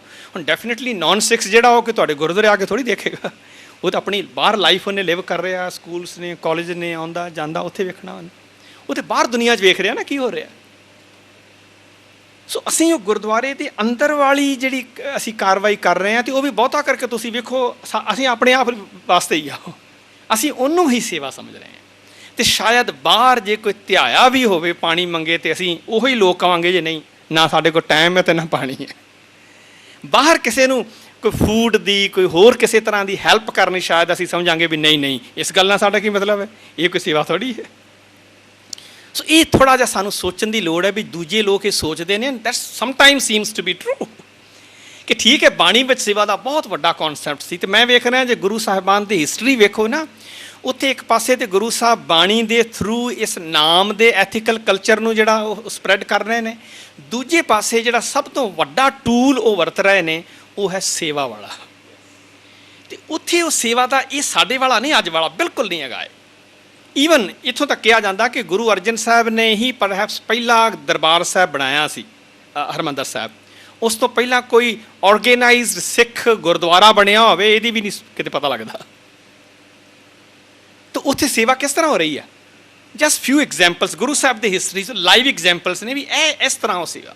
ਉੱਥੇ ਸੇਵਾ ਦਾ ਕਨਸੈਪਟ ਸੀ ਸੋਸ਼ਲ ਸਰਵਿਸ। ਹਾਊ? ਉਸ ਵੇਲੇ ਸਭ ਤੋਂ ਵੱਡੀ ਸਾਡੇ ਇੰਡੀਆ ਦੇ ਵਿੱਚ, ਨਾਰਥਰਨ ਇੰਡੀਆ ਦੇ ਵਿੱਚ ਪ੍ਰੋਬਲਮ ਹੈ ਪਾਣੀ ਦੀ, ਲੈਕ ਆਫ ਸਕੈਸਿਟੀ ਆਫ ਵਾਟਰ। ਅਤੇ ਤੁਸੀਂ ਵੇਖੋ ਲਗਭਗ ਗੁਰੂ ਨਾਨਕ ਸਾਹਿਬ ਤੋਂ ਲੈ ਕੇ ਸਾਰੇ ਗੁਰੂ ਸਾਹਿਬਾਨ ਜਿੱਥੇ ਜਿੱਥੇ ਵੀ ਜਾਂਦੇ ਨੇ, ਪਾਣੀ ਦੇ ਖੂਹ, ਪਾਣੀ ਦੇ ਵੈਲਸ, ਪਾਣੀ ਦੇ ਜਿਹਨਾਂ ਨੂੰ ਅਸੀਂ ਸਰੋਵਰ ਆਉਂਦੇ ਹਾਂ, ਬੇਸਿਕਲੀ ਉਸ ਵੇਲੇ ਦੇ ਰਿਜ਼ਰਵਾਇਰਸ ਨੇ। ਇਹ ਬੜੇ ਵੱਡੇ ਵੱਡੇ ਪੂਲਸ ਨੇ ਜਿੱਥੇ ਰੇਨ ਵਾਟਰ ਜਿਹੜਾ ਉਹ ਇਕੱਠਾ ਕੀਤਾ ਜਾਂਦਾ ਹੈ, ਅਤੇ ਉਹਨੂੰ ਫਿਰ ਸਾਰਾ ਸਾਲ ਵਰਤਣ ਦੀ ਤਰਕੀਬ ਜਿਹੜੀ ਉਹ ਗੁਰੂ ਸਾਹਿਬ ਦੱਸ ਰਹੇ ਨੇ। ਤੁਸੀਂ ਸੁਣਿਆ ਹੋਣਾ ਬਹੁਤ ਸਾਰੇ ਗੁਰੂਆਂ ਦੇ ਨਾਂ 'ਤੇ ਗੁਰੂ ਕਾ ਬਾਗ ਗੁਰਦੁਆਰੇ ਬਣੇ ਹੋਏ ਨੇ। You can just think of ਵੀ ਉਹ ਕੀ ਹੋਣਗੇ ਉਸ ਵੇਲੇ। ਗੁਰੂ ਕਾ ਬਾਗ ਮੀਨਸ ਵਾਟ? ਗੁਰੂ ਸਾਹਿਬ ਲੋਕਾਂ ਨੂੰ ਇਹ ਐਨਕਰੇਜ ਕਰ ਰਹੇ ਨੇ ਕਿ ਤੁਸੀਂ ਬੂਟੇ ਲਗਾਓ, ਟਰੀਜ਼ ਲਗਾਓ, ਫਰੂਟਸ ਵਾਲੇ ਛਾਂਦਾਰ ਰੁੱਖ ਲਵਾਓ। ਅੱਜ ਦੀ ਗੱਲ ਨਹੀਂ, ਇਹ 500 ਸਾਲ ਪਹਿਲੋਂ ਦੀ ਗੱਲ ਹੈ। ਸੋਚ ਵੇਖੋ ਕਿੱਥੇ ਪਹੁੰਚੀ ਹੋਈ ਹੈ। ਗੁਰੂ ਹਰਗੋਬਿੰਦ ਸਾਹਿਬ ਨੇ ਅੰਮ੍ਰਿਤਸਰ ਸਾਹਿਬ ਦੇ ਲਾਗੇ ਛੇਹਰਟਾ ਸਾਹਿਬ ਹੈ, ਉੱਥੇ ਉਹਦਾ ਸ਼ਹਿਰ ਦਾ ਨਾਂ ਹੀ ਕਿਉਂ ਪਿਆ ਛੇਹਰਟਾ? ਮੀਨਸ ਉੱਥੇ ਗੁਰੂ ਸਾਹਿਬ ਨੇ 6 ਹਰਟਾਂ ਵਾਲਾ ਉਹਨੂੰ ਕਹਿੰਦੇ ਨੇ ਕੀ ਉਹਦਾ ਨਾਂ ਕੋਈ, ਪਰਸ਼ੀਅਨ ਵੀਲਸ, ਉਹ ਖੂਹ ਲਵਾਇਆ ਜਿਹਦੇ ਨਾਲ ਇੱਕ ਮਸ਼ੀਨ ਦੇ ਥਰੂ ਤੁਸੀਂ ਥੱਲੇੋਂ ਡੀਪ ਵੈਲ ਦੇ ਵਿੱਚੋਂ ਪਾਣੀ ਕੱਢ ਸਕਦੇ। ਐਂਡ ਉਹ ਕਿਹਾ ਜਾਂਦਾ ਵੀ ਉਹ ਪਰਹੈਪਸ ਇੰਡੀਆ ਦੇ ਵਿੱਚ ਪਹਿਲਾ ਇਹੋ ਜਿਹਾ ਸਿਸਟਮ ਹੋਣਾ ਜਿਹੜਾ ਗੁਰੂ ਹਰਗੋਬਿੰਦ ਸਾਹਿਬ ਨੇ ਲਵਾਇਆ ਹੈ। ਉਸ ਤੋਂ ਪਹਿਲਾਂ ਇੱਦਾਂ ਦਾ ਕਿਤੇ ਕੋਈ ਰੈਫਰੈਂਸ ਨਹੀਂ ਮਿਲਦਾ ਵੀ ਕਿਸੇ ਹੋਰ ਕਿਤੇ ਕੰਟਰੀਜ਼ ਕਿਤੇ ਹੋਵੇ। ਫਿਰ ਅਗੇਨ ਗੁਰੂ ਸਾਹਿਬ ਦੀ ਸੋਚ ਵੇਖੋ ਗੁਰੂ ਸਾਹਿਬ ਕੀ ਸੋਸ਼ਲ ਵਰਕਸ ਕੰਮ ਕਿਵੇਂ ਕਰ ਰਹੇ ਨੇ। ਗੁਰੂ ਅੰਗਦ ਸਾਹਿਬ ਜਿਹੜੇ ਨੇ ਉਹ ਆਪ ਦੱਸਿਆ ਜਾਂਦਾ ਕਿ ਲਿਪੀ ਨੂੰ, ਲੈਂਗੁਏਜ ਨੂੰ, ਐਜੂਕੇਸ਼ਨ ਬਾਰੇ ਪ੍ਰਮੋਟ ਕਰ ਰਹੇ ਨੇ ਲੋਕਾਂ ਨੂੰ। ਮੱਲ ਅਖਾੜੇ ਲਵਾਏ ਜਾ ਰਹੇ ਨੇ। ਇਹ ਸਭ ਗੁਰੂ ਸਾਹਿਬ ਵਾਸਤੇ ਇਹ ਸੇਵਾ ਦੇ ਪ੍ਰੋਸਪੈਕਟਸ ਨੇ। ਇਹ ਕਿੱਥੇ ਰਹੇ ਨੇ ਉਹ? ਇਹ ਨਹੀਂ ਵੀ ਸਿਰਫ ਆਪਣੇ ਫੋਲੋਵਰਸ ਵਾਸਤੇ ਕਰ ਰਹੇ ਨੇ, ਸਾਰਿਆਂ ਵਾਸਤੇ ਕਰ ਰਹੇ। ਸਾਰੇ ਹੀ ਸਾਡੇ ਗੁਰੂ ਸਾਹਿਬਾਨ ਨੇ ਸ਼ਹਿਰ ਵਸਾਏ ਨੇ। ਕੈਨ ਯੂ ਇਮੈਜਿਨ ਸ਼ਹਿਰ ਵਸਾਉਣਾ, to develop a town, to develop a village or city, ਕਿੰਨਾ ਇਨਫਰਾਸਟਰਕਚਰ ਚਾਹੀਦਾ, ਕੀ ਉਹਦੇ ਵਿੱਚ ਚਾਹੀਦਾ ਹੈ। ਮਤਲਬ ਇਹ ਗੁਰੂ ਸਾਹਿਬ ਦੇ ਸਾਹਮਣੇ ਇਹ ਕਨਸੈਪਟ ਹੈ ਸੋਸ਼ਲ ਸਰਵਿਸ ਦਾ। ਸਾਡੇ ਉਸ ਵੇਲੇ ਗੁਰੂ ਸਾਹਿਬ ਦੀ ਸਿੱਖੀ ਅਸੀਂ ਸਾਰੇ ਕਹਿੰਦੇ ਵੀ ਬਹੁਤ ਇੰਨੇ ਕਰੋੜ ਸਿੱਖ ਸੀ, ਇਸ ਤਰ੍ਹਾਂ ਸੀ। ਉਹ ਸਭ ਤੋਂ ਵੱਡਾ ਰੋਲ ਇਸ ਸੋਸ਼ਲ ਸਰਵਿਸ ਵਾਲਾ ਸੀ ਉੱਥੇ, ਕਿਉਂਕਿ ਲੋਕਾਂ ਨੂੰ ਜਿਹੜੇ ਭੁੱਖੇ ਨੇ ਉਹਨਾਂ ਨੂੰ ਫੂਡ ਮਿਲ ਰਿਹਾ, ਪਾਣੀ ਮਿਲ ਰਿਹਾ, ਉਹਨਾਂ ਨੂੰ ਹਰ ਤਰ੍ਹਾਂ ਦੀ ਹੈਲਪ ਮਿਲ ਰਹੀ ਆ। ਨਾਲ ਉਹਨਾਂ ਨੂੰ ਹੋਰ ਹਰ ਤਰ੍ਹਾਂ ਦੇ ਕਰਮਕਾਂਡ ਤੋਂ ਵੀ ਛੁਟਕਾਰਾ ਮਿਲ ਰਿਹਾ, ਮੁਕਤ ਹੋ ਰਹੇ ਨੇ। ਉਹ ਕਿਉਂ ਨਹੀਂ ਸਿੱਖੀ ਗੁਰੂ ਦੀ ਫੋਲੋ ਕਰਨਗੇ? ਪਰ ਅੱਜ ਜਿਵੇਂ ਅਸੀਂ ਮਤਲਬ ਫੋਰਸ ਨਾਲ ਅਸੀਂ ਕਹਿਣਾ ਚਾਹ ਰਹੇ ਹਾਂ ਵੀ ਨਹੀਂ, ਸਾਰੇ ਜਿਹੜੇ ਨੇ ਅੰਦਰੋਂ ਤਾਂ ਅਸੀਂ ਚਾਹ ਹੀ ਰਹੇ, ਕੋਸ਼ਿਸ਼ ਕਰ ਰਹੇ ਵੀ ਸਿੱਖ ਬਣ ਜਾਣ ਜਾਂ ਸਿੱਖ ਧਰਮ ਨੂੰ ਫੋਲੋ ਕਰ ਲੈਣ, ਪਰ ਉਂਝ ਉਹ ਸੇਵਾ ਵਾਲੀ ਜਿਹੜੀ ਪ੍ਰੈਕਟੀਕੈਲਿਟੀ ਵਿੱਚ ਸੱਚੀ ਮੁੱਚੀ ਅਸੀਂ ਵੀ ਆਰ ਫੇਲਡ। ਬਹੁਤ ਸਾਰੀਆਂ ਸੇਵਾ ਸੁਸਾਇਟੀਆਂ ਅੱਜ ਨੇ, ਬਹੁਤ ਕੁਝ ਨੇ, ਪਰ ਉਹ ਸਾਰੀਆਂ ਨਾ ਅਸੀਂ ਇੱਕ ਰਿਪੀਟ ਕਰ ਰਹੇ, ਉਹੀ ਕੰਮ ਕਰੀ ਜਾ ਰਹੇ। ਇੱਕ ਸੰਸਥਾ ਜਿਹੜਾ ਕੰਮ ਕਰ ਰਹੀ, ਦੂਜੀ ਵੀ ਉਹੀ ਕਰੀ ਜਾ ਰਹੀ। ਈਵਨ ਪੜ੍ਹੇ ਲਿਖੇ ਲੋਕਾਂ ਵਿੱਚ ਵੀ ਅਸੀਂ ਤਾਂ ਹੈਰਾਨ ਹਾਂ ਵੀ ਮਤਲਬ ਵਾਟਸ ਹੈਪਨਿੰਗ। ਬਾਹਰ ਮੈਨੂੰ ਇੱਕ ਗਰੁੱਪ ਆਫ ਬੜੇ ਐਜੂਕੇਟਡ ਲੋਕ ਨੇ, ਉਹ ਆਉਂਦੇ ਨੇ, ਅਪਰੋਚ ਕਰਦੇ ਨੇ ਕਿ ਅਸੀਂ ਕੁਝ ਸੇਵਾ ਵਾਲਾ ਕੰਮ ਕਰਨਾ ਚਾਹੁੰਦੇ ਹਾਂ, ਅਸੀਂ ਚਾਹੁੰਦੇ ਵੀ ਕੋਈ ਦਸਵੰਧ ਦੀ ਜਿਹੜੀ ਸਹੀ ਵਰਤੋਂ ਕਰ ਸਕੀਏ। ਅਤੇ ਮੈਂ ਕਿਹਾ ਜੀ ਤੁਹਾਡਾ ਕੀ ਪਲੈਨਸ ਨੇ, ਕਿੱਦਾਂ? ਅਤੇ ਉਹਨਾਂ ਵੇਖੋ ਕੀ ਪਲੈਨਸ ਲੈ ਕੇ ਆਏ ਨੇ। ਉਹ ਕਹਿਣ ਲੱਗੇ ਅਸੀਂ ਸੋਚ ਰਹੇ ਹਾਂ ਜੀ ਅਸੀਂ ਨਾ ਮਹੀਨੇ 'ਚ ਇੱਕ ਦਿਨ ਨਾ ਅਸੀਂ ਲੰਗਰ ਲਵਾਇਆ ਕਰਾਂਗੇ ਆਪਣੇ ਵੱਲੋਂ। ਮੈਂ ਤਾਂ ਹੈਰਾਨੀ ਹੋਈ, ਮੈਂ ਕਿਹਾ ਵੀ ਤੁਸੀਂ ਯਾਰ ਪੜ੍ਹੇ ਲਿਖੇ ਲੋਕ ਹੋ, ਇੱਥੇ ਆ ਗਏ ਇਸ ਕੰਟਰੀ ਵਿੱਚ, ਅਜੇ ਵੀ ਤੁਹਾਡੀ ਸੋਚ ਸਿਰਫ ਉੱਥੇ ਦੀ ਉੱਥੇ ਹੀ। ਲੰਗਰ ਤਾਂ ਮੈਂ ਜਿਸ ਗੁਰਦੁਆਰੇ ਤੋਂ ਲਵਾਉਣ ਦੀ ਕਹਿ ਰਹੇ ਹੋ ਗੱਲ, ਉੱਥੇ ਆਲਰੇਡੀ ਲੰਗਰ ਲੱਗਦਾ ਹੈ, ਹਰ ਹਫਤੇ ਲੱਗਦਾ ਹੈ, ਰੋਜ਼ ਲੱਗਦਾ ਹੈ। ਜੇ ਇੱਕ ਦਿਨ ਤੁਸੀਂ ਲਵਾ ਲਓਗੇ ਤਾਂ ਇਹਦੇ 'ਚੋਂ what are we going to get? ਉਹ 'ਚੋਂ ਕੀ ਹੋ ਜਾਏਗਾ? ਮਤਲਬ ਵੇਖੋ ਨਾ, ਸੋਚ ਵੇਖੋ ਸਾਡੀ ਵੀ ਸਿਰਫ ਮਤਲਬ ਸਾਡੀ ਸੋਚ ਉੱਥੇ ਆ ਗਈ, ਬਸ ਇਹ ਲੰਗਰ ਲਵਾ ਲਓ ਜਾਂ ਇਹ ਕਰ ਲਓ ਜਾਂ ਹੋਰ ਜਿਹੜਾ ਸਫਾਈ ਦਾ ਕੰਮ ਕਰ ਲਓ, ਵੀ ਇਹ ਸੇਵਾ ਹੈ। ਇਸ ਤੋਂ ਅੱਗੇ ਕਿਉਂ ਨਹੀਂ ਅਸੀਂ ਸੋਚ ਰਹੇ? ਐਂਡ ਕਿਸੇ ਨੂੰ ਦੱਸਣ ਦੀ ਲੋੜ ਨਹੀਂ। ਜਾਂ ਕ੍ਰਿਸਚੀਅਨਿਟੀ ਬਾਰੇ ਆਪਾਂ ਗੱਲ ਕਰ ਰਹੇ ਸਾਂ, ਵਾਟ ever there motifs may be, ਮੈਂ ਉਸ ਪਾਸੇ ਨਹੀਂ ਜਾਵਾਂਗਾ, ਗੱਲ ਕਰਾਂਗਾ। ਬਟ ਕਿਸੇ ਵੀ ਈਵਨ ਪੰਜਾਬ ਵਿੱਚ ਅੱਜ ਦੱਸਿਆ ਜਾਂਦਾ, ਕਿਸੇ ਚੰਗੇ ਸ਼ਹਿਰ, ਹਰ ਇੱਕ ਸ਼ਹਿਰ ਦੇ ਵਿੱਚ ਜਿਹੜਾ ਸਭ ਤੋਂ ਵਧੀਆ ਸਕੂਲ ਹੈ, ਕਾਲਜਿਸ ਹੈਗਾ ਉਹ ਕ੍ਰਿਸਚੀਅਨਸ ਦਾ। ਜਿੱਥੇ ਦੂਰ ਦੁਰਾਡੇ ਪਿੰਡਾਂ ਵਿੱਚ ਕੋਈ ਹੌਸਪੀਟਲ ਨਹੀਂ, ਮੈਡੀਸਿਨ ਵਾਸਤੇ ਕੋਈ ਸੋਰਸ ਨਹੀਂ, ਉੱਥੇ ਉਹ ਜਾ ਕੇ ਮੈਡੀਸਿਨ ਸ਼ਾਪ ਖੋਲ੍ਹ ਦਿੰਦੇ ਨੇ, ਕੋਈ ਹੌਸਪੀਟਲ ਖੋਲ੍ਹ ਦਿੰਦੇ ਨੇ, ਕੋਈ ਹੋਰ ਤਰ੍ਹਾਂ ਦਾ ਪ੍ਰੋਵੀਜ਼ਨ ਖੋਲ੍ਹ ਦਿੰਦੇ ਨੇ। ਜੇ ਕੋਈ ਸੱਚੀ ਮੁੱਚੀ ਫਾਈਨੈਂਸ਼ੀਅਲੀ ਉਹਨੂੰ ਸਪੋਰਟ ਦੀ ਲੋੜ ਆ, ਤੇ ਟਰੂਲੀ ਦੇ ਗੋ ਐਂਡ ਸਪੋਰਟ ਕਰਦੇ ਨੇ ਫਾਈਨੈਂਸ਼ੀਅਲੀ। ਇਹ ਨਹੀਂ ਕਿ ਉਹਨੂੰ ਪਹਿਲੋਂ ਆਉਂਦੇ ਨੇ ਵੀ ਤੁਸੀਂ ਕ੍ਰਿਸਚੀਅਨ ਬਣੋ, ਨਾ, ਉਹ ਪਹਿਲੋਂ ਹੈਲਪ ਕਰਦੇ ਨੇ, ਅਨਕੰਡੀਸ਼ਨਲ ਹੈਲਪ ਕਰਦੇ ਨੇ। ਅਤੇ ਅੱਗੇ ਫਿਰ ਨੈਚੁਰਲ ਬਣ ਜਾਂਦਾ ਨਾ ਪ੍ਰੋਸੈਸ, ਵੀ ਜਦੋਂ ਬੰਦਾ ਹੈਲਪ ਉਹਦੀ ਹੋ ਰਹੀ ਆ, ਸਾਰਾ ਤਰ੍ਹਾਂ ਦਾ ਉਹਨੂੰ ਮਿਲ ਰਿਹਾ, ਅਤੇ ਉਹ ਸੋਚਦਾ why not I go and convert to Christianity. ਅਤੇ ਅਸੀਂ ਆਪਣੇ ਧਰਮਾਂ ਵਾਲੇ ਬਾਕੀ ਜਿਹੜੇ ਲੋਕ ਆ ਉਹਦੇ 'ਚ ਅਸੀਂ ਸਾਰੇ ਆ ਜਾਂਦੇ, ਵੀ ਆਰ ਫੇਲਡ। ਸਾਡਾ ਕੋਈ ਪੜੋਸੀ, ਗੁਆਂਢੀ, ਕੋਈ ਨੇਬਰ ਹੋਵੇ, ਆਪਣਾ ਸਿੱਖ ਹੀ ਹੋਵੇ ਭਾਵੇਂ ਕੋਈ, ਉਹ ਬੇਸ਼ੱਕ ਕੋਈ ਮਰ ਜਾਵੇ, ਅਸੀਂ ਕਹਾਂਗੇ ਨਾ ਅਸੀਂ ਗੁਰਦੁਆਰੇ 'ਤੇ ਦੇ ਦਾਂਗੇ ਪੈਸੇ, ਉੱਥੇ ਰੁਮਾਲੇ ਚੜ੍ਹਾ ਦਾਂਗੇ, ਜੋ ਕਹੋ ਕਰ ਦਿਆਂਗੇ। ਪਰ ਇੱਥੇ ਕਿਵੇਂ ਕਰ ਦਈਏ? ਪਹਿਲਾਂ ਲਿਖ ਕੇ ਦਿਓ ਵੀ ਸਾਨੂੰ ਤੁਸੀਂ ਵਾਪਸ ਕਰੋਗੇ ਜਾਂ ਇੱਦਾਂ ਕਰੋਗੇ ਜਾਂ ਨਹੀਂ ਕਰੋਗੇ। ਸੋ ਆਈ ਮੀਨ ਇੱਥੇ ਸਮਝ ਇਹ ਆਉਂਦੀ ਹੈ ਵੀ ਜਿਵੇਂ ਨਾਮ ਦੀ ਗੱਲ ਨਹੀਂ ਨਾ ਸਮਝ ਆਈ, ਇਸ ਤਰ੍ਹਾਂ ਹੀ ਸਰਵਿਸ ਵਾਲੀ ਸੇਵਾ ਦਾ ਕਨਸੈਪਟ ਬੇਸਿਕਲੀ ਨਹੀਂ ਸਾਨੂੰ ਸਮਝ ਆਇਆ। ਸੇਵਾ ਵੀ ਇੱਕ ਰਿਚੁਅਲ, ਇੱਕ ਮਕੈਨੀਕਲ ਵਰਕ ਬਣ ਕੇ ਕੰਮ ਬਣ ਗਿਆ, ਬਸ ਵੀ ਇਹ ਇਸ ਤਰ੍ਹਾਂ ਕਰਨਾ ਜੀ, ਇਹ ਸੇਵਾ ਹੋ ਗਈ ਬਸ। ਜਦ ਕਿ ਸੇਵਾ ਦੇ ਪਿੱਛੇ ਉਹ ਜਿਹੜਾ ਸ਼ਬਦ ਹੀ ਹੈ ਨਾ, ਸਰਵਿਸ, ਟੂ ਸਰਵ ਸਮਬਡੀ, ਇੱਕ ਬੜੀ ਵੱਡੀ ਵੈਲਿਊ ਦੀ ਗੱਲ ਇੱਥੇ ਆ ਰਹੀ ਹੈ। ਸਰਵ ਸਮਬਡੀ ਮੀਨਸ ਕੀ ਇਹਦਾ ਮਤਲਬ ਹੈ? ਅਤੇ ਗੁਰਬਾਣੀ 'ਚੋਂ ਅਸੀਂ ਵੇਖੀਏ ਤਾਂ ਬਹੁਤ ਸਾਰੇ, ਇੱਕ ਦੋ ਤੁਕਾਂ ਤੁਹਾਡੇ ਨਾਲ ਮੈਂ ਸਾਂਝੀਆਂ ਕਰਾਂ। ਭਾਈ ਗੁਰਦਾਸ ਜੀ ਲਿਖਦੇ, ਵਿਣ ਸੇਵਾ ਤ੍ਰਿਗ ਹੱਥ ਪੈਰ ਹੋਰ ਨਿਹਫਲ ਕਰਨੀ। ਇਹਦੀ ਇੰਪੋਰਟੈਂਸ ਸ਼ੋਅ ਕਰਦੇ ਨੇ ਕਿ ਜੇ ਸੇਵਾ ਦੀ ਭਾਵਨਾ ਨਹੀਂ ਹੈਗੀ, ਬੰਦੇ ਨੇ ਕਿਸੇ ਦੀ ਹੈਲਪ ਨਹੀਂ ਕੀਤੀ, ਕਿਸੇ ਦੀ ਸੇਵਾ ਨਹੀਂ ਕੀਤੀ, ਤਾਂ ਸਮਝੋ ਇੱਥੇ ਵੀ ਉਹ ਕਹਿ ਰਹੇ ਵੀ ਕਾਹਦੀ ਜ਼ਿੰਦਗੀ ਫਿਰ ਆਪਣੇ ਵਾਸਤੇ ਜੀ, ਇਹ ਕੀ ਵੱਡੀ ਗੱਲ ਥੋੜ੍ਹੀ ਹੋਗੀ। ਅੱਗੇ ਅਸੀਂ ਵੇਖਦੇ ਹਾਂ, ਰਹਿਤ ਮਰਿਆਦਾ ਦੀ ਗੱਲ ਕਰ ਰਹੇ ਸਾਂ, ਤਾਂ ਉੱਥੇ ਸਿੱਖ ਰਹਿਤ ਮਰਿਆਦਾ ਵਿੱਚ ਈਵਨ ਇਹ ਗੱਲ ਲਿਖੀ ਹੋਈ, ਮੈਂਸ਼ਨ ਕੀਤੀ ਹੋਈ ਹੈ ਕਿ ਸੇਵਾ ਸਿੱਖ ਧਰਮ ਦਾ ਇੱਕ ਉੱਘਾ ਅੰਗ ਹੈ। ਅੱਗੇ ਲਿਖਦੇ ਨੇ ਉਹ, ਇਸ ਨੂੰ ਨਮੂਨੇ ਮਾਤਰ ਸਿਖਾਉਣ ਲਈ ਗੁਰਦੁਆਰਿਆਂ 'ਚ ਹੀ ਇਸ ਦਾ ਪ੍ਰਬੰਧ ਕੀਤਾ ਜਾਂਦਾ ਹੈ। ਸੋ ਦਿਸ ਸੈਂਟੈਂਸ ਜਿਹੜਾ ਲਿਖਿਆ ਨਾ, ਜਸਟ ਫॉर ਸੈਂਪਲ, ਇਹ ਨਮੂਨੇ ਵਾਸਤੇ ਮਾਤਰ ਸਿਖਾਉਣ ਲਈ ਇਹ ਪ੍ਰਬੰਧ ਹੈ ਵੀ ਇਸ ਤਰ੍ਹਾਂ ਲੰਗਰ ਬਣਾਉਣਾ, ਛਕਾਉਣਾ, ਸਾਫ਼ ਸਫਾਈ, ਸਾਰਾ ਕੁਝ। ਇਹਦਾ ਇਹ ਨਹੀਂ ਮਤਲਬ ਵੀ ਇਹੋ ਹੀ ਕੁਝ ਹੈ। ਉਹਦਾ ਮਤਲਬ ਉਹਨਾਂ ਦਾ ਕਹਿਣ ਦਾ ਵੀ ਇਹ ਸਿੱਖ ਇੱਥੋਂ ਸਿੱਖਣ, ਇੱਥੇ ਪਾਰਟਿਸਿਪੇਟ ਕਰਕੇ ਤੇ ਬਾਹਰ ਇਹ ਚੀਜ਼ ਕਰਨ ਜਾ ਕੇ। ਮੇਰੇ ਮਨ 'ਚ ਆਉਂਦਾ ਕਈ ਵਾਰਾਂ ਵੀ ਗੁਰੂ ਅਰਜਨ ਸਾਹਿਬ ਦੇ ਗੁਰਪੁਰਬ ਦਾ ਕੀ ਇੱਕ ਉਸ ਤੋਂ ਵਧੀਆ ਆਪਸ਼ਨ ਇਹ ਨਹੀਂ ਸੀ ਹੋ ਸਕਦਾ ਕਿ ਅਸੀਂ ਆਪੋ ਆਪਣੀਆਂ ਲੋਕੈਲਿਟੀਜ਼, ਗੁਰਦੁਆਰਿਆਂ ਦੇ ਲੋਕ ਜਿਹੜੇ ਅਸੀਂ ਉਸ ਦਿਨ ਛਬੀਲ ਵਾਸਤੇ ਮੇਬੀ ਉਹ ਵੀ ਅਸੀਂ ਕੰਟੀਨਿਊ ਰੱਖੀਏ, ਪਰ ਅਸੀਂ ਕੁਝ ਜਿਹੜਾ ਮਾਇਆ ਇਕੱਠੀ ਹੁੰਦੀ ਹੈ ਹੋਰ ਸਾਰੇ ਵਾਸਤੇ, ਉਹਦੇ 'ਚੋਂ ਅਸੀਂ ਕੋਈ ਇੱਕ ਇਹੋ ਜਿਹਾ ਇਲਾਕਾ ਚੁਣ ਕੇ ਮੇਬੀ ਦਿੱਲੀ ਹੈ, ਜਿੱਥੇ ਜਿੱਥੇ ਅਸੀਂ ਰਹਿੰਦੇ ਹਾਂ, ਦੂਰ ਦੁਰਾਡੇ ਜਿੱਥੇ ਪਾਣੀ ਦੀ ਦਿੱਕਤ ਹੈ, ਪੀਣ ਦੇ ਪਾਣੀ ਦੀ ਨਲਕੂਪ ਨਹੀਂ ਹੈਗੇ ਜਾਂ ਹੋਰ ਜੋ ਵੀ ਹੈ, ਉੱਥੇ ਕੋਈ ਇਸ ਤਰ੍ਹਾਂ ਦਾ ਸਿਸਟਮ ਬਣਾ ਦਈਏ। ਕੋਈ ਮੰਨ ਲਓ ਆਪਾਂ ਨਲਕਾ ਲਵਾ ਦਿੰਦੇ ਹਾਂ ਜਾਂ ਕੋਈ ਹੋਰ ਕਿਸੇ ਤਰ੍ਹਾਂ ਪਾਣੀ ਦਾ ਉੱਥੇ ਪ੍ਰਬੰਧ ਕਰ ਦਿੰਦੇ ਹਾਂ, ਅਤੇ ਉੱਪਰ ਅਸੀਂ ਲਿਖ ਦਈਏ ਗੁਰੂ ਅਰਜਨ ਸਾਹਿਬ ਦਾ ਨਾਮ, ਵੀ ਉਹਨਾਂ ਦੀ ਸ਼ਹਾਦਤ ਦੀ ਯਾਦ ਵਿੱਚ ਗੁਰੂ ਦੇ ਸਿੱਖਾਂ ਨੇ ਨਿਸ਼ਕਾਮ ਸੇਵਾ ਕੀਤੀ ਹੈ। ਬਸ ਲਿਖ ਦਿਓ, ਬਸ ਉਹ ਸਿਰਫ just you can imagine, think we ਸਾਰੇ ਜੇ ਅਸੀਂ ਇਸ ਤਰ੍ਹਾਂ ਦਾ ਕੋਈ ਐਗਜ਼ਾਮਪਲ ਲੈ ਕੇ ਤੁਰ ਪਈਏ ਤਾਂ ਕਿੱਡੀ ਵੱਡੀ ਮਤਲਬ ਤਬਦੀਲੀ ਜਿਹੜੀ ਸਮਾਜ ਵਿੱਚ ਆਊਗੀ। ਲੋਕਾਂ ਦਾ ਪਰਸੈਪਸ਼ਨ, ਐਟੀਟਿਊਡ ਸਾਡੇ ਵਾਸਤੇ ਕਿਵੇਂ ਇਮੀਡੀਏਟਲੀ ਚੇਂਜ ਹੋਣਗੇ ਵੀ ਇਹਨਾਂ ਲੋਕਾਂ ਨੇ ਬਿਨਾਂ ਇਹਨਾਂ ਦਾ ਸਾਡੇ ਨਾਲ ਕੋਈ ਰਿਲੇਸ਼ਨ ਨਹੀਂ, ਦੂਜੇ ਧਰਮ ਦੇ ਲੋਕ ਨੇ, ਇੱਥੇ ਆ ਕੇ ਇਹਨਾਂ ਨੇ ਸਾਡੇ ਵਾਸਤੇ ਆਪਣੇ ਕੋ ਮਾਇਆ ਇਕੱਠੀ ਕਰਕੇ ਤੇ ਇਹ ਕਹਿ ਰਹੇ ਨੇ ਵੀ it is just for the name of the guru, just on the name of the guru. ਉਹ ਆਫਕੋਰਸ ਹੀ ਪਤਾ ਲੱਗੂ ਵੀ ਕੋਈ ਗੁਰੂ ਇਹਨਾਂ ਦਾ ਸ਼ਹੀਦ ਹੋਇਆ ਸੀ ਇਸ ਤਰ੍ਹਾਂ ਇਸ ਦਿਨ ਵਾਸਤੇ। ਉਹ ਇੱਕ ਲਾਈਫ ਲੌਂਗ ਪ੍ਰੋਸੈਸ ਹੋਊ, ਕਿੱਡੀ ਵਧੀਆ ਗੱਲ ਹੋਊ। ਆਈ ਮੀਨ ਜਸਟ ਵਨ ਐਗਜ਼ਾਮਪਲ ਵੀ ਕਿ ਇਸ ਤਰ੍ਹਾਂ ਦਾ ਹੋ ਨਹੀਂ ਸਕਦਾ। ਇਹਦੇ ਬਾਰੇ ਵੀ ਪਿੱਛੇ ਜੇ ਅਸੀਂ ਗੱਲ ਕਰ ਰਹੇ ਵੀ ਕਿਵੇਂ ਇਹ ਚੀਜ਼ ਸਿੱਖਾਂ ਦੇ ਵਿੱਚ ਕਿਉਂ ਨਹੀਂ ਆ ਰਹੀ ਇਹ ਚੀਜ਼। ਤੇ ਕੋਈ ਕਹਿ ਰਿਹਾ ਸੀ ਜੀ ਇਹ ਮਤਲਬ ਵੀ ਬੜਾ ਇੰਪੋਸੀਬਲ ਆ, ਸਿੱਖਾਂ ਨੂੰ ਸਮਝਾਉਣਾ ਬੜਾ ਮੁਸ਼ਕਲ ਆ, ਲੋਕ ਮੰਨਦੇ ਨਹੀਂਗੇ, ਸਮਝਦੇ ਨਹੀਂਗੇ। ਪਰ ਮੈਂ ਸੋਚਦਾ ਵੀ ਫਿਰ ਵੀ ਜੇ ਕੁਝ ਇੱਕ ਡੈਡੀਕੇਟਿਡ ਲੋਕ, ਕਮਿਟਡ ਲੋਕ ਇਸ ਪਾਸੇ ਨੂੰ ਤੁਰ ਪੈਣ ਨਾ, ਅਸਲ ਵਿੱਚ ਕੀ ਹੁੰਦਾ ਵੀ ਜਿਹੜਾ ਲੇਮੈਨ ਪਬਲਿਕ ਆ ਨਾ, ਉਹਨੂੰ ਕੋਈ ਨਾ ਕੋਈ ਲੀਡਿੰਗ ਲੋਕ ਚਾਹੀਦੇ ਨੇ ਥੋੜ੍ਹੇ ਅੱਗੇ ਤੁਰਨ ਵਾਲੇ। ਗੱਲ ਸਿਰਫ ਇੰਨੀ ਹੈ ਕਿ ਅਸੀਂ ਇੱਕ ਕਲਚਰ ਪੈਦਾ ਨਹੀਂ ਕੀਤਾ ਅਜੇ। ਸਾਡਾ ਕਲਚਰ ਉੱਥੋਂ ਤੱਕ ਹੀ ਆ ਵੀ ਲੰਗਰ ਲਾ ਲਓ, ਹੋਰ ਸੇਵਾ, ਰੁਮਾਲਿਆਂ ਦੀ, ਦੂਜੀ ਤੀਜੀ, ਉਹ ਸਾਰੇ ਵੇਖੋ ਤੁਸੀਂ ਉੱਥੇ ਅਸੀਂ ਮਤਲਬ ਐਕਸਟ੍ਰੀਮਲੀ ਵੀ ਆਰ ਡੂਇੰਗ। ਉੱਥੇ ਰੁਮਾਲੇ ਗੁਰਦੁਆਰਿਆਂ ਵਿੱਚ ਰੱਖਣ ਲਈ ਜਗ੍ਹਾ ਨਹੀਂ ਹੁੰਦੀ ਅਤੇ ਫਿਰ ਵੀ ਰੁਮਾਲੀ ਚੜ੍ਹੇ ਜਾ ਰਹੇ ਨੇ। ਉੱਥੇ ਹੋਰ ਨਿਸ਼ਾਨ ਸਾਹਿਬ ਚੜ੍ਹਾਉਣ ਵਾਸਤੇ ਕਈ ਲਾਈਨਾਂ ਲੱਗੀਆਂ ਹੋਈਆਂ ਨੇ, ਪਰ ਅਸੀਂ ਕਹਿੰਦੇ ਵੀ ਇਹੋ ਹੀ ਸੇਵਾ ਅਸੀਂ ਕਰਨੀ। ਕੀ ਸਾਡੇ 'ਚ ਥੋੜ੍ਹੇ ਬਹੁਤ ਸਿੱਖ ਵੀ ਇਹ ਨਹੀਂ ਸੋਚ ਸਕਦੇ ਵੀ ਅਸੀਂ ਆਪਣੀ ਦਸਵੰਧ, ਆਪਣੇ ਐਫਰਟਸ ਜਿਹੜੇ ਨੇ ਇਹਨਾਂ ਚੀਜ਼ਾਂ ਤੋਂ ਇਲਾਵਾ ਕਿਸੇ ਦੂਸਰੇ ਪਾਸੇ ਮੋੜ ਦਈਏ।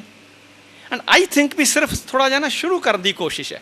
ਹੁਣ ਜਿਵੇਂ ਕੋਈ ਵੀ ਸਿੱਖ ਸੋਚਦਾ ਨਾ, ਅਮੀਰ ਹੋਵੇ, ਛੋਟਾ ਹੋਵੇ, ਵੀ ਮੇਰੇ ਕੋਲ ਦਸਵੰਧ ਹੈ, ਮੈਂ ਕੁਛ ਕਰਾਂ, ਕੀ ਕਰਾਂ, ਉਹਦੇ ਮਨ 'ਚ ਅਖੀਰ ਘਿੜ ਮੁੜ ਕੇ ਇਹੋ ਹੀ ਆਉਂਦਾ ਵੀ ਮੈਂ ਲੰਗਰ ਲਵਾ ਦਿੰਦਾ। ਇਹਦਾ ਮਤਲਬ ਵੀ ਉਹਦੇ ਕੋਲ ਜਿਵੇਂ ਬਹੁਤ ਘੱਟ ਆਪਸ਼ਨ ਨੇ, ਜਾਂ ਸਮਝ ਨਹੀਂ, ਜਾਂ ਸੋਚਦਾ ਉਹਨੂੰ ਲੱਗਦਾ ਵੀ ਇਹੋ ਹੀ ਬੈਸਟ ਆਪਸ਼ਨ ਹੈ, ਨਾਲੇ ਲੋਕਾਂ ਨੂੰ ਪਤਾ ਲੱਗੇਗਾ, ਸਭ ਕੁਝ ਹੋਏਗਾ, ਇਸ ਤਰ੍ਹਾਂ ਹੋ ਜਾਏ। ਪਰ ਆਈ ਥਿੰਕ ਜੇ ਕੁਝ ਇੱਕ ਥੋੜ੍ਹੇ ਲੋਕ ਵੀ ਸਾਡੇ 'ਚੋਂ ਅੱਗੇ ਤੁਰ ਪਈਏ ਨਾ ਇਸ ਪਾਸੇ ਨੂੰ, ਮੇਬੀ ਇਹ ਕਲਚਰ ਅਸੀਂ ਥੋੜ੍ਹਾ ਜਿਹਾ ਬਦਲ ਲਈਏ ਕਿ ਸਾਡੇ 'ਚ ਲੋਕਾਂ 'ਚ ਇਹ ਹੋ ਜਾਏ ਵੀ ਮੈਂ ਕੀ ਕਰਾਂ, ਆਪਣੀ ਦਸਵੰਧ ਕਿੱਥੇ ਖਰਚ ਕਰਾਂ। ਉਹਦਾ ਇੱਕ ਸਭ ਤੋਂ ਵਨ ਆਫ ਦੀ ਸਿੰਪਲ ਅਤੇ ਬੈਸਟ ਆਪਸ਼ਨ ਆ ਕਿ ਅਸੀਂ ਕਿਸੇ ਦੀ ਐਜੂਕੇਸ਼ਨ ਵਾਸਤੇ ਕਰ ਸਕਦੇ ਹਾਂ ਖਰਚ। ਪਰਹੈਪਸ ਇਫ ਯੂ ਆਸਕ ਮੀ, ਵੀ ਗੁਰੂ ਸਾਹਿਬ ਕਹਿਣਗੇ ਵੀ ਸਭ ਤੋਂ ਵਧੀਆ ਆਪਸ਼ਨ ਤਾਂ ਇਹੋ ਹੀ ਆ ਕਿ ਸਾਡੇ ਵਰਗੇ ਜਿਹੋ ਜਿਹੇ ਅਸੀਂ ਫੈਸਿਲਿਟੀਜ਼ ਵਿੱਚ ਪਿੱਛੇ ਆ, ਸਾਡੀ ਕੰਟਰੀ ਦੀ ਅਸੀਂ ਗੱਲ ਕਰ ਰਹੇ ਹਾਂ, ਨੇਸ਼ਨ ਦੀ ਗੱਲ ਕਰ ਰਹੇ ਹਾਂ, ਵੀ ਇੱਥੇ ਜੇ ਕੋਈ ਲੋਕ ਥੋੜ੍ਹੇ ਬਹੁਤ ਐਜੂਕੇਸ਼ਨ ਵਾਲੇ ਪਾਸੇ ਲੋਕਾਂ ਨੂੰ ਪ੍ਰਮੋਟ ਕਰਨ, ਫਾਈਨੈਂਸ਼ੀਅਲੀ ਸਪੋਰਟ ਕਰਨ, ਇਸ ਤੋਂ ਵੱਡੀ ਕੀ ਸੇਵਾ ਹੋ ਸਕਦੀ ਹੈ। ਕਿਉਂਕਿ ਇਸ ਐਜੂਕੇਸ਼ਨਲ ਐਫਰਟ ਨੇ ਲੋਕਾਂ ਦੀ ਜ਼ਿੰਦਗੀ ਬਦਲ ਦੇਣੀ। ਵੇਖੋ ਜਰਾ ਨਾ, ਕਿਸੇ ਨੂੰ ਤੁਸੀਂ ਜਰਾ ਇਮੈਜਿਨ ਕਰੋ, ਤੁਸੀਂ ਗ੍ਰੈਜੂਏਟ ਕਰ ਦਿੰਦੇ ਹੋ ਕਿਸੇ ਨੂੰ, ਉਹ ਕੋਈ ਜੋਬ ਲੱਗ ਜਾਂਦੀ ਉਹਦੀ, ਤੁਸੀਂ ਸੋਚੋ ਜਰਾ ਉਹ ਕਿਵੇਂ ਗਰੀਬੀ 'ਚੋਂ ਨਿਕਲ ਕੇ ਉਹਦੇ ਲਈ ਮਤਲਬ ਲਾਈਫ ਟਰਾਂਸਫਾਰਮ ਹੋ ਗਈ, ਚੇਂਜ ਹੋ ਜਾਂਦੀ ਹੈ, ਉਹਦੀਆਂ ਜਨਰੇਸ਼ਨਸ ਅੱਗੇ ਚੇਂਜ ਹੋ ਜਾਣਗੀਆਂ। ਇਹ ਅਸੀਂ ਆਪਣੇ ਸਿੱਖਾਂ ਲਈ ਵੀ ਕਰ ਸਕਦੇ ਹਾਂ, ਦੂਸਰਿਆਂ ਲਈ ਵੀ ਕਰ ਸਕਦੇ ਹਾਂ, ਜਿੱਥੇ ਰਹਿ ਰਹੇ ਹਾਂ ਉਹਨਾਂ ਲੋਕੈਲਿਟੀਆਂ ਵਿੱਚ ਵੀ ਕਰ ਸਕਦੇ ਹਾਂ। ਮੇਬੀ 10 ਸਿੱਖ ਇਕੱਠੇ ਹੋ ਕੇ ਕਿਸੇ ਇੱਕ ਨੂੰ ਸਪੋਂਸਰ ਕਰ ਸਕਦੇ ਨੇ, ਹੈਲਪ ਕਰ ਸਕਦੇ ਨੇ। Can't we do? ਅਤੇ ਬਿਨਾਂ ਕਿਸੇ ਮਤਲਬ ਨਿਸ਼ਕਾਮ ਹੋ ਕੇ ਆਈ ਥਿੰਕ ਤੁਸੀਂ ਕਰਕੇ ਦੇਖੋ, ਇੱਕ ਤਾਂ ਆਪਣੇ ਆਪ ਵਿੱਚ ਮਤਲਬ ਐਡੀ ਸੈਟਿਸਫੈਕਸ਼ਨ ਤੁਹਾਨੂੰ ਮਿਲੇਗੀ, ਅਤੇ ਦੂਜੇ ਪਾਸੇ ਤੁਸੀਂ ਆਪਣੀ ਅੱਖਾਂ ਨਾਲ ਵੇਖੋਗੇ ਵੀ ਕਿਵੇਂ ਸਮਾਜ ਦੇ ਵਿੱਚ ਤਬਦੀਲੀ ਆ ਰਹੀ ਆ, ਲੋਕ ਕਿਵੇਂ ਇਹ ਅਸਲ ਵਿੱਚ ਸੇਵਾ ਹੋਏਗੀ, ਇਹ ਅਸਲ ਵਿੱਚ ਸਰਵਿਸ ਹੋਏਗੀ। ਆਈ ਡੋਂਟ ਨੋ ਕਿੰਨੇ ਜਣਿਆਂ ਨੂੰ you can buy this sorts of concepts and things, but I think ਅਸੀਂ ਸੋਚਦੇ ਹਾਂ ਇਹ ਸਾਡੀ ਜਿਵੇਂ ਇਹੋ ਹੀ ਹੋਪ ਆ ਵੀ ਜਿਹੜੇ ਇਸ ਤਰ੍ਹਾਂ ਦੇ ਕੋਰਸਿਸ ਕਰਕੇ ਲੋਕ ਅਸੀਂ ਜਾ ਰਹੇ ਹਾਂ, ਸਾਡੇ 'ਚੋਂ ਕੁਛ ਲੋਕ ਨਿਕਲਣੇ ਚਾਹੀਦੇ ਨੇ ਜਿਹੜੇ ਜੋ ਕੁਛ ਹੋ ਰਿਹਾ ਨਾ ਉਸ ਤੋਂ ਆਊਟ ਆਫ ਦੀ ਬਾਕਸ ਸੋਚ ਕੇ ਥੋੜ੍ਹਾ ਜਿਹਾ ਕੁਛ ਹੋਰ ਅਸੀਂ ਦੁਨੀਆ ਜਿਹੜੇ ਪਾਸੇ ਲੈਕ ਕਰ ਰਹੇ ਹਾਂ ਉਸ ਪਾਸੇ ਤੁਰ ਪਈਏ।